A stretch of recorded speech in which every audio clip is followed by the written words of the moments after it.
video is from Hillsar English Medium School. Good morning, students of Standard 8. Myself, Jinish V. Shah. Today, we are going to continue with the last session of SS Chapter 1, whose name is Arrival of Europeans in India, Battle of Buxar. As promised, the East India Company appointed Mir Jafar as Nawab of Bengal. जैसे कि Robert Clive ने promise किया था कि वो मीर जाफ़र को वहाँ का नवाब बना देगा बंगाल का। उसने उसे वहाँ का बंगाल का नवाब बना दिया। Robert Clive also went back to England. With the passage of time Mir Jafar became hostile towards the British. फिर वो उनकी तरफ बहुत ही ईमानदार होने लगा। The company decided to replace him with his son in law Mir Qasim. Mir Qasim was an efficient, discipline and clever ruler. फिर जैसे टाइम पास हुआ, आगे बढ़ने लगा, तो ब्रिटिश ने डिसाइड किया कि मीर जाफ़र का जो सन इन लॉ है, उसकी बेटी का जो पति है, उससे हम रिप्लेस कर दे, उन्हें नवाब बना दे। मीर कासिम कैसा था? Mir Qasim was an efficient, बहुत ही एफिशिएंट था, डिसिप्लिन, बहुत ही डिसिप्लिन था और क्लेवर रूलर था। The problem across between Nawab and the company on account of non payment of taxes.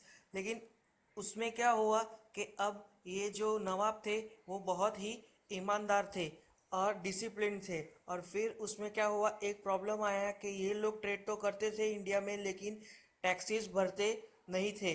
वो उसे मंजूर नहीं था। हर बार ऐसा नहीं होता कि जैसे हमारे उनके जो फादर इन लॉ थे वो वैसे ही उनके सन इन लॉ निकले, ऐसा नहीं था। लेकिन वो कैसे थे?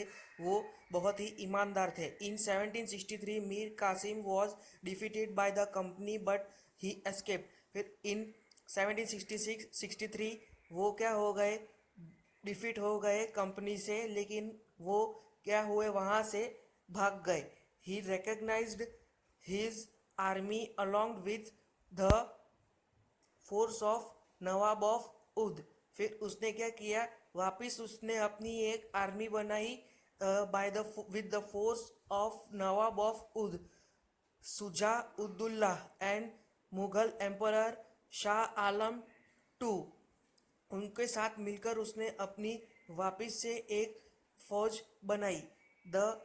There combined force met the company force at Buxar. In 1764 the British East India Company won the war। और फिर उस वजह से तीनों ने मिलके फाइट किया ब्रिटिश के साथ, लेकिन वो क्या हुआ, वो लोग हार गए और ब्रिटिश ईस्ट इंडिया कंपनी क्या हो गई, जीत गई। And all of sudden Bengal, Awadh and Mughal empire was under their control. और फिर क्या हुआ, वो बंगाल अवध जो था वो उन लोग के अंडर कंट्रोल में आ गया। Robert Clive was sent to India to take control of the situation. फिर इस सिचुएशन में रॉबर्ट क्लाइव को वापस भेजा गया वहाँ पे कंट्रोल करने के लिए। That's how the East India Company, a trading company, emerged as a political power in subcontinents of India. इस तरीके से सब जगह पे ये कंपनी फैल गई।